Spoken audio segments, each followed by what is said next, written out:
हर हर महादेव, हर हर Mahadev. Hello explorers, আজকে Mahashivratri special সাবুদানার এই unique আর tasty রেসিপিটা তোমাদের সাথে শেয়ার করছি। তো অবশ্যই মহাশিবরাত্রির সকলকে অনেক অনেক শুভেচ্ছা। সকলের জীবন খুব সুন্দর হয়ে উঠুক। আজকে এই সাবুদানার টেস্টি রেসিপিটা দেখে নাও কিভাবে আমি বানাচ্ছি। তো প্রথমেই আমি নিয়ে নিয়েছি 2 কাপ ছোট দানার সাবু। তোমরা বড় দানার সাবুও কিন্তু ইউজ করতে পারো। আমি ছোট দানার সাবু এখানে ইউজ করছি। তো এই সাবুটা আগে যদি একটুখানি শুকনো খোলায় নেড়ে নাও তো ভালো হয়। আমি নাড়তে ভুলে গেছিলাম, তাই কাঁচা সাবুই আমি একটু হালকা গ্রাইন্ড করে নেব।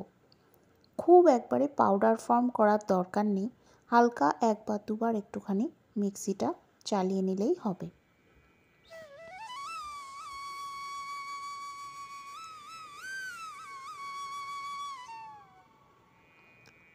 এটা দেখো আমার গ্রাইন্ড করা হয়ে গেল, কিন্তু এটা কিন্তু একদমই তোমার পুরোপুরি পাউডার ফর্ম হয়নি।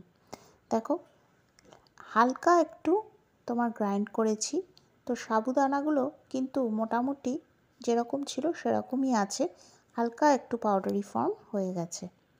তো এর মধ্যে আমি দিয়ে দিলাম একটু আদা, কিছু কাঁচা লঙ্কার কুচি আর ধনেপাতা। আর এবারে আমি এর মধ্যে দিয়ে দিচ্ছি জিরে, গোটা সাদা জিরে। এরপরে এর মধ্যে আমি অ্যাড করছি স্বাদ মতন লবণ আর জল। এই জলটা ঈষদ উষ্ণ জল আমি ইউজ করেছি, তোমরা নর্মাল ওয়াটারও ইউজ করতে পারো। তো এই জলটা দিয়ে হালকা হাতে একটু একটু করে মেখে নিতে হবে।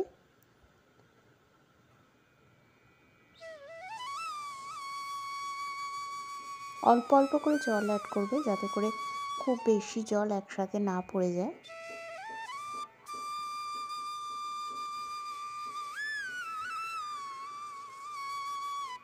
তো একটু একটু করে জল এইভাবে অ্যাড করে তোমাকে এই মিশ্রণটা একটুখানি হাতের সাহায্যে মেখে নিতে হবে।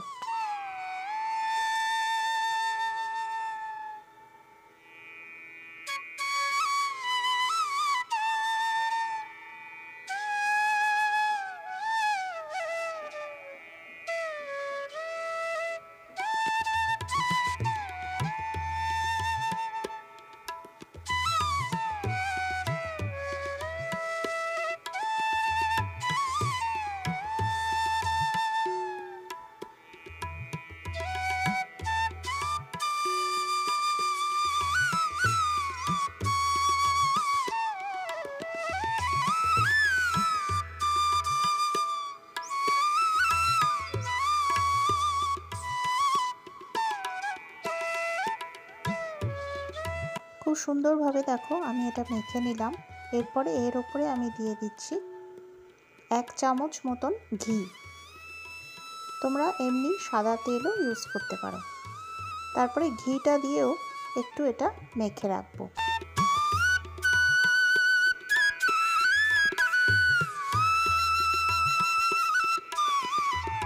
তারপরে আমি এটা ঢাকা দিয়ে দিচ্ছি। ঢাকা দিয়ে কিছুক্ষণ রেস্ট করতে দেব। আর সেই রেস্টিং টাইমের সময় আমি বানিয়ে নিচ্ছি একটা সুন্দর একটা মুখরোচক গ্রিন চাটনি।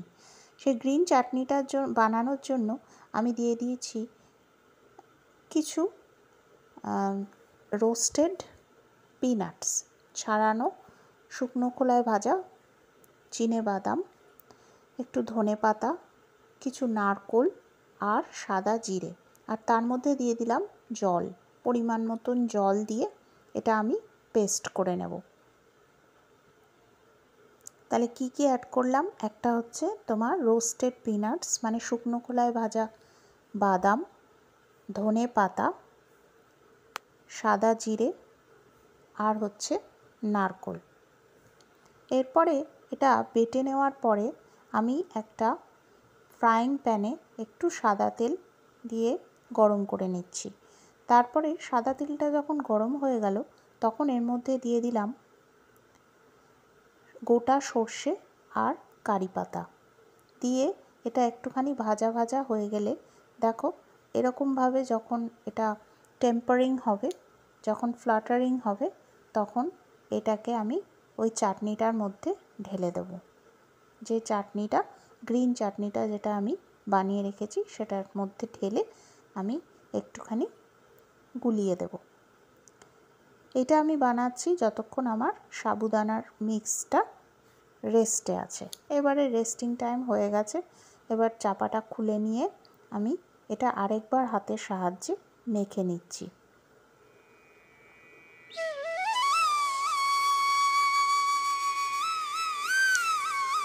এই সময় আমি এর মধ্যে অ্যাড করব একটু আগে থেকে সেদ্ধ করে রাখা আলু।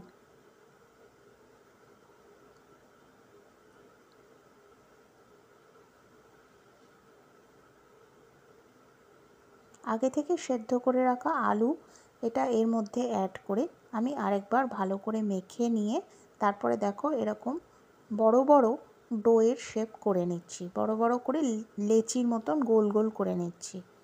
তারপরে হালকা একটু ময়দা ছড়িয়ে এটাকে আমি বেলে নিচ্ছি। খুব সামান্যই ময়দা ডাস্ট করে বেলে নিতে হবে এটা।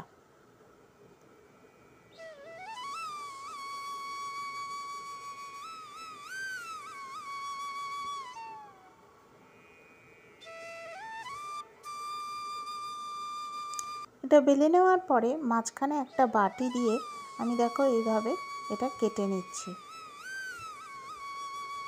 কেটে নিয়ে তারপরে সাইডের যে ডোগুলো সেগুলো আমি সরিয়ে রেখে দিচ্ছি। আর এই যে যেটা গোল মতন যেটা আমি মানে কেটে রেখেছি, সেটাকে খুন্তির সাহায্যে খুব ধীরে ধীরে সুন্দরভাবে আমি তুলে নিচ্ছি।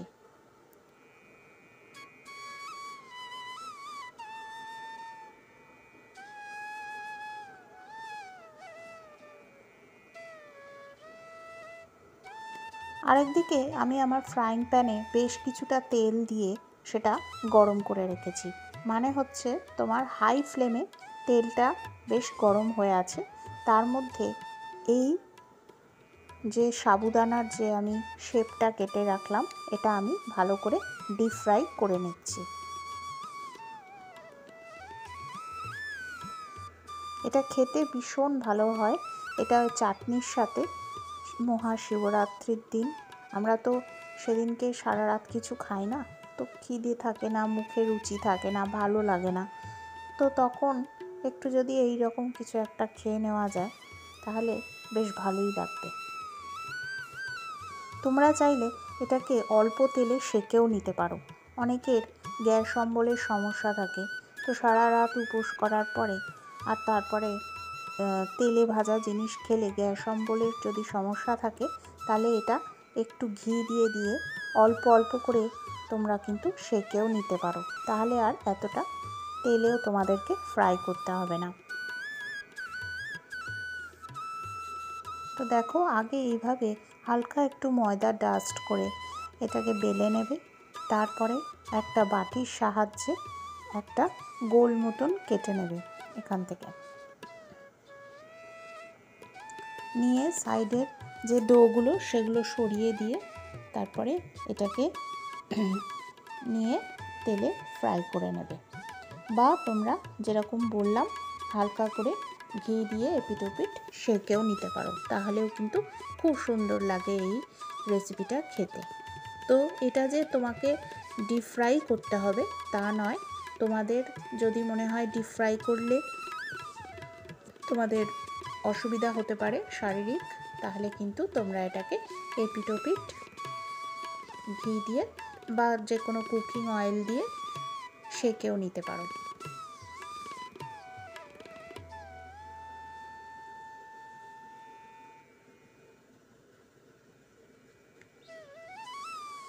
সাবুর খিচুড়ি, সাবুর পায়েস এগুলো তো আমরা সবাই মোটামুটি খেয়েইছি। তো এটা একটুখানি নতুনত্ব, তাই জন্য আমার মনে হলো এটা আমি তোমাদের সাথে শেয়ার করি এই ইউনিক রেসিপিটা। তো আশা করি সকলের খুবই ভালো লাগবে। অবশ্যই কিন্তু একবার বাড়িতে বানিও। আমি তোমাদেরকে বলছি তোমাদের সবারই এটা খেতে ভীষণ ভালো লাগবে। তো যারা আজকে আমার চ্যানেলে নতুন, আমাকে প্রথমবার দেখছো, তাদের জন্যে বলি, আমি হলাম সৌমি, কানাডার থেকে।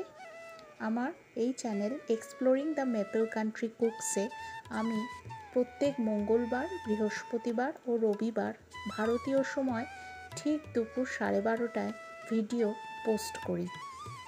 তো তোমাদের যদি আমার ভিডিও দেখে ভালো লাগে তাহলে একটা লাইক, শেয়ার, কমেন্ট করো। আর যদি এখনও সাবস্ক্রাইব না করে থাকো তাহলে সাবস্ক্রাইব করে পাশে থাকা বেল আইকনটা প্রেস করে আমার পাশে থেকো, যাতে করে যখনই আমি কোনো নতুন ভিডিও দেব তোমরা নোটিফিকেশান পেয়ে দেখে নিতে পারো। দেখো কি সুন্দর সাবুদানার এই ইউনিক রেসিপি রেডি হয়ে গেল। এটাকে কি নাম দেবে তোমরাই ঠিক করো, আর সেটা আমাকে কিন্তু কমেন্টে অবশ্যই জানিও। এটা অবশ্যই কিন্তু বাড়িতে একবার ট্রাই করো।